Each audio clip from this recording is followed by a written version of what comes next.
የምትቀርባቸውን ሰዎች ምረጥ።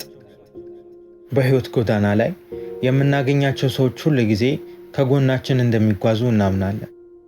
ነገር ግን እያንዳንዱ ሰው አንድ በአንድ በህይወት ጉዞ ብቻችንን ይተወናል። እያንዳንዱ ሰው በተራው ወራጅ ማለቱ አይቀሬ ነውና ከህይወታችን ታክሲ ላይ ያስገባነው ሁሉ አብሮን አይዘልቅም።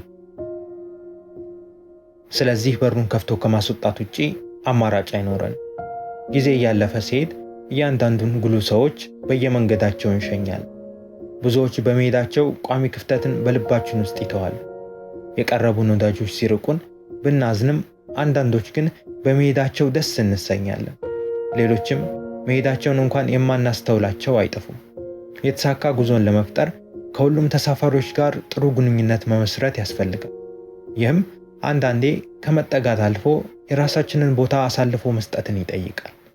ስለዚህ ወንድሜ እልሃለሁ፣ ስለዚህ እህቴ እነግርሻለሁ፣ የሁላችንም እንቆቅልሽ እኛ ራሳችን ከየትኛው ጣቢያ እንደምንወርድ አለማወቃችን ነውና ሁላችንም መድረሻችንን ሳናቅ ከገባንባት ታክሲ በመውረድ የመቀመጫችንን ባዶ ቦታ የምንለቅበት ጊዜ ሲደርስ በህይወት ጉዞአችን ውስጥ ለሚቀጥሉ ውብ ትዝታዎች ቦታ መተውን እንወቅ።